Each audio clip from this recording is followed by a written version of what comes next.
Comando único. O que é uma vela de comando?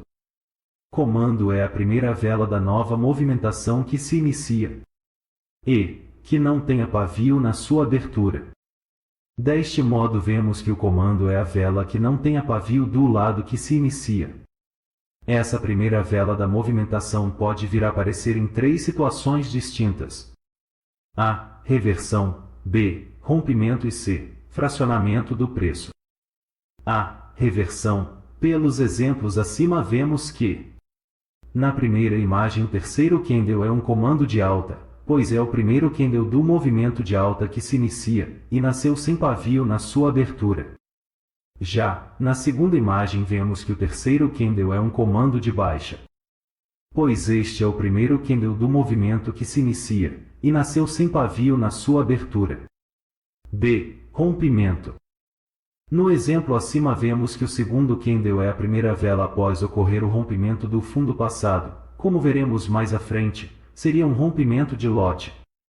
E como nasceu sem pavio na sua abertura, é chamado de comando. C. Fracionamento do preço. Pela imagem acima, perceba que os candles 1 e 2 formam um único preço de baixa, lote, pois os seus pavios estão interligados aos seus corpos. Os candles 3 e 4 formam um único preço de alta, lote, pois os seus pavios estão interligados aos seus corpos. Todavia, na pernada seguinte não segue o mesmo padrão. Os candles 5 e 6 não formam um único preço de baixa, lote.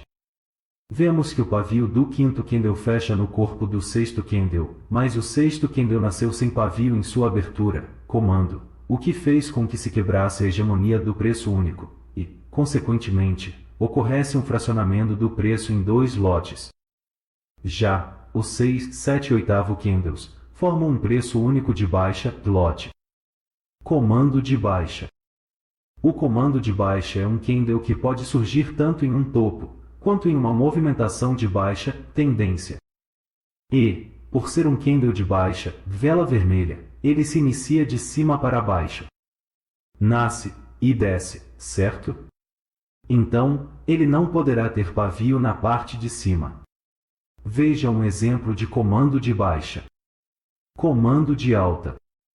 O comando de alta é um candle que pode nascer tanto em um fundo, quanto em uma movimentação de alta tendência.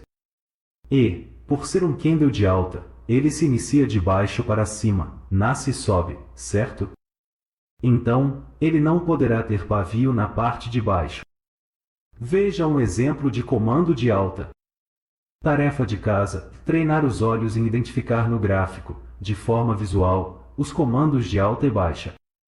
Treinar até sentir-se confortável na identificação do padrão. Vela de força. Bacana, entendi essa parte, mas surgiu uma dúvida. E quando tem pavio na parte de cima da vela vermelha, em um topo e pavio na parte de baixo do candle verde em um fundo? Nas duas situações acima, a leitura seria de vela de força, pois elas seriam candles de impulsão de movimento.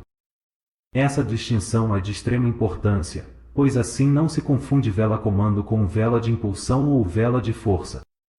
Importante! A vela de comando tem a função de dar início ou continuidade a uma nova movimentação gráfica. O mesmo se aplica para a vela de força. Uma outra situação que pode ser considerada vela de força é quando um candle com um corpinho enxuto rompe as máximas ou mínimas anteriores, ou divisões de taxas, dependendo do contexto gráfico. Veja o exemplo abaixo. Veja no exemplo acima que o sexto candle rompeu a máxima do primeiro e terceiro candles, bem como a taxa dividida formada pelos candles 3 e 4.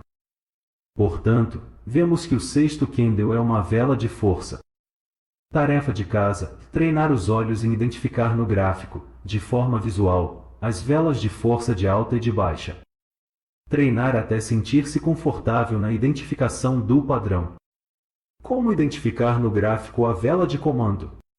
Veja a imagem abaixo. No exemplo acima vemos que o terceiro candle abriu sem deixar pavio na parte de baixo ou inferior, ou seja, nasceu careca. Então, temos um comando de alta. Veja a imagem abaixo. No exemplo acima vemos que o sexto candle, vela, abriu sem deixar pavio na parte de cima, ou seja, nasceu careca. Então, temos um comando de baixa. Atenção! Comandos formados em topos e fundos são muito fortes, pois formam pontos de reversão.